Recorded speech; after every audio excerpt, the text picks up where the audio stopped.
नमस्कार। एक बार फिर हाजिर हूँ एक नई कहानी मायातीत लेकर।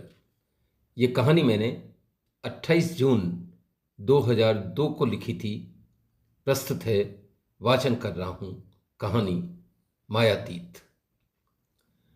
कृष्ण सहाय जी ने पत्नी भागवंती के शव को कंधा दिया तो उनकी रूह कांप उठी। जीवन का कोई बोझ उन्हें इतना भारी नहीं लगा। जीवन में कठोर संघर्ष कर आज वे उस मुकाम पर थे जहां उनके पास अकूत धन संपदा थी। भागवंती उनके सुख दुख की संभागिनी थी।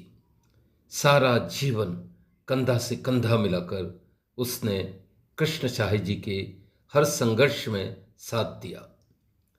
दोनों में अनन्य प्रेम एवं गहरी समझ थी। दोनों एक दूसरे पर रीझते थे। शव को कंधा देते समय सारा अतीत चित्रपट की तरह उनकी आंखों के आगे होकर घूम गया। वह मुस्कुराहट जो उनका मन हर लिया करती थी, वह स्नेह सिंचित मधुर वाणी जो उनकी नसों में सनसनाहट पैदा कर देती थी, वह समर्पित रक्त वर्ण नेत्र, अभिमान से भरी चाल, सदैव चेहरा रह रहकर याद आता था। यौवन के वो रस भरे दिन, अधेड़ उम्र का संघर्ष और आज की धन संपदा, वैभव से भरा घर बार। भागवंती इस सब में बराबर की हिस्सेदार थी। शव यात्रा में उनके पैर लड़खड़ा रहे थे। जीवन के सारे सुखों की कल्पना जिसके साथ की थी, जिसके बिना उन्हें सारे सुख मिट्टी के बराबर लगते थे, उसे ही आज मुखाग्नि देनी होगी। उनका हृदय गहरे से कांप गया। जीवन की नश्वरता यक्ष प्रश्न बनकर उनके सामने खड़ी हो गई। सिर्फ 3 रोज के लिए कारोबार के एक जरूरी ठेके के संबंध में शहर छोड़कर मुंबई गए थे वे। जाते वक्त भागवंती को बुखार था, माथा तप रहा था एवं उसका मुंह भी पीला पड़ गया था। जाने को मन नहीं था। वृद्धावस्था में आदमी बहुधा आशंकित होता है। मन में अज्ञात भय उठ रहे थे, पर भागवंती ने जब कहा कि बेटा बहू संभाल लेंगे तो प्रवास का विचार बना लिया। सोचा बुखार ही तो है, उतर जाएगा। उनका पुत्र शालीन 28 वर्ष का हो गया था, पर जिम्मेदारी उसे छू तक नहीं गई थी। जैसे तैसे उसने बीकॉम किया एवं बहुत कहने पर इन दिनों 2-4 घंटे के लिए पिता के ऑफिस में आता था। श्यामपुर में गत 30 वर्ष से वे कंस्ट्रक्शन कार्य के ठेके ले रहे थे एवं अब तक उनके ऑफिस में अनेक इंजीनियर्स, ड्राफ्टमैन आदि 50 से ऊपर मुलाजिम थे। शहर की नामी गिरामी कंपनियों में उनकी कंपनी का नाम था। शालीन को काम सिखाने का उन्होंने हर संभव प्रयास किया, पर उसका मन तो सदैव दोस्तों में लगा रहता था। संगति भी कुछ अच्छी नहीं थी। धीरे धीरे उसको शराब पीने की भी लत लग गई। बड़े बुजुर्गों ने कृष्ण साही जी को राय दी, इसकी शादी करवा दो, शालीन जी संभल जाएंगे। कोई 4 साल पहले बड़े धूमधाम से उसकी शादी मंजुल के साथ हुई। लड़की सुंदर एवं बीए पास थी। खूब ठाट से शादी हुई। कृष्ण साही जी ने सारे अनुमान निकाल लिए, सबका मुंह मोतियों से भर दिया। स्टाफ को इस मौके पर उन्होंने 2 माह का अतिरिक्त बोनस दिया। घर में काम करने वाली मेहरी तक को सोने की चैन दी। विधाता ने जितनी नेमत उन्हें बख्शी थी, उससे कहीं अधिक दिल दिखाया उन्होंने। भागवंती ने उन्हें टोका भी, पर उन्होंने सगर्व कहा, हमारे किस बात की कमी है भागवंती? ईश्वर का दिया एक ही तो पुत्र है। तुम्हें याद नहीं कितनी नेमतों के बाद हुआ था शालीन? कृष्ण साई जी ने सच कहा था। शालीन शादी के 10 वर्ष बाद हुआ था। क्या क्या नहीं किया था भागवंती ने उसे पाने के लिए। 58 शुक्रवार सिर्फ चने खाकर संतोषी माता के व्रत किए। 24 कोसी शहर के मंदिरों की परिक्रमा की। कितने पंडित पुजारी ज्योतिषियों के यहाँ मत्थे टेके। जिसने जो राय दी उसे पूरा किया। तब कहीं जाकर पुत्र पाने की चिर अभिलाषा पूरी हुई। नाजा से पाला था शालीन को, जैसे कोई जौहरी अपने सबसे कीमती रतन को संभालता है, वैसे ही शालीन की परवरिश हुई थी। बहू के आने के बाद कृष्ण साहिब जी ने सोचा शालीन बदल जाएगा, पर ऐसा नहीं हुआ। वरन बहू भी शालीन के रंग में रंग गई। देर रात क्लबों में जाना, मौज मस्ती करना दोनों की आदत बन गई थी।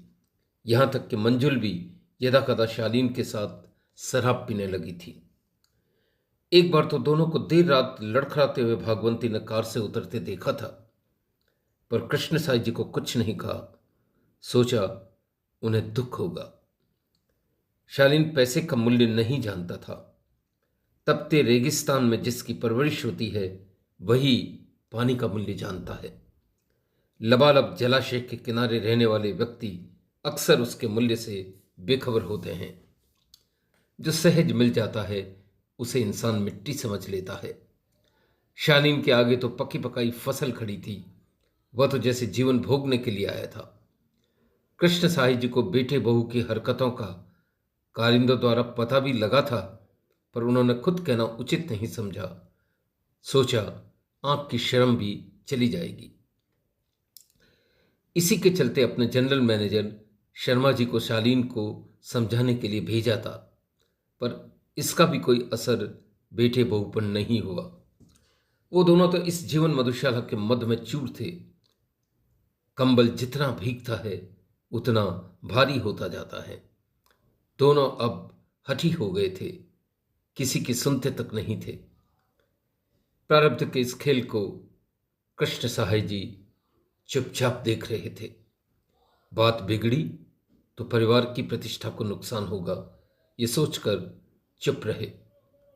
सोचा दोनों खुद आग में जलेंगे तो अकल आ जाएगी। भागवंती के निधन का समाचार सुबह मुंबई में उन्हें जनरल मैनेजर शर्मा जी ने दिया था। समाचार देते हुए शर्मा जी टेलीफोन पर फूट पड़े थे। रात माताजी की तबीयत बहुत बिगड़ गई। डॉक्टर ने कहा कि दिल का दौरा पड़ा है। हम उन्हें तुरंत अस्पताल लाए। शालीन एवं बहुरानी को देर तक हम ढूंढते रहे, पर वे नहीं मिले। बाद में पता चला कि रात उन्होंने क्लब में अधिक शराब पी ली थी एवं कहीं अपने मित्र के फार्म हाउस सोने चले गए।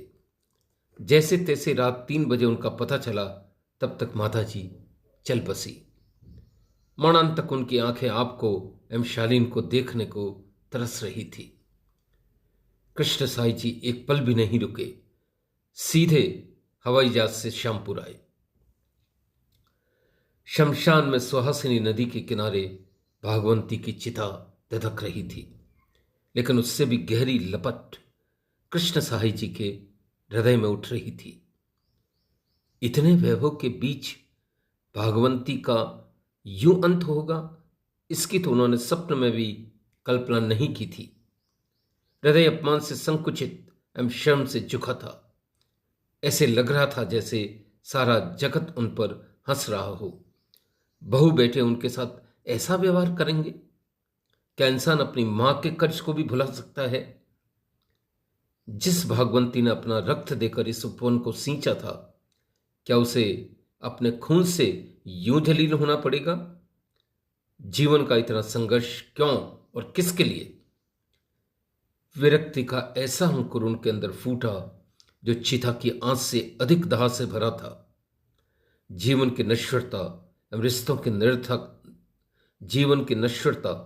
रिश्तों की निरर्थकता का बोध कहीं गहरे उनकी आत्मा को बेध चुका था। दाह संस्कार के बाद एक एक कर सभी विदा हुए। शालीन पास में ही खड़ा था। आंखें मिलाने की भी हिम्मत नहीं थी उसमें। कृष्ण साई जी ने एक तिरस्कारपूर्ण दृष्टि से शालीन को निहारा एवं शेष लोगों के साथ घर की राह ली। रात उनकी आंखों में नींद कहाँ थी।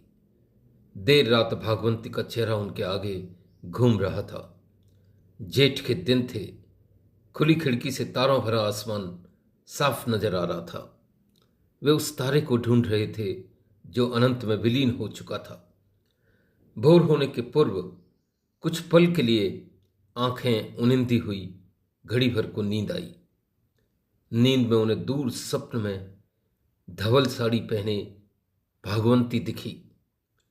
उसकी आंखों में झरझर आंसू बह रहे थे। कह रही थी, मेरी सद्गति करो। मरते समय शराबी बेटे बहू के भरोसे छोड़ दूर क्यों गए? तुम्हारा सारा धन मेरे क्या काम आया? तपस्या एवं पुण्य की आंच में सारे धन को पवित्र करो, यही मेरी अंतिम कामना है। वे बच्चे की तरह भागवंती को पकड़ने दौड़े, लेकिन तब तक उनका स्वप्न टूट चुका था। सामने अब जीवन का यथार्थ था। आगे के जीवन की सारी योजना उन्होंने पल भर में बना ली। वे अत्यंत भावुक थे, पर अब उनके भीतर मोह का पानी सूख चुका था। आज भागवंती के अवसान को 1 माह हो चुका था। नियत समय पर वकीलों को ऑफिस पहुंचने के निर्देश शर्मा जी को उन्होंने कतरात ही दे दिए थे। वे खुद भी ठीक समय पर पहुंच गए थे।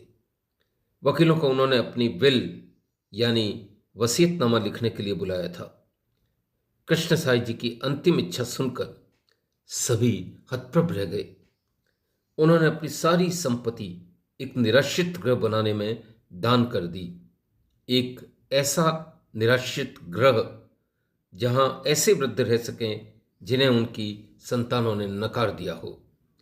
बहू बेटे को उन्होंने पूर्णतः संपत्ति से बेदखल कर दिया एवं खुद ने तीर्थ की राह ली। उनके चेहरे पर एक अजीब दर्प था। आज वे मायातीत हो चुके थे। धन्यवाद। यही थी कहानी मित्रों। आशा है आपको पसंद आई होगी।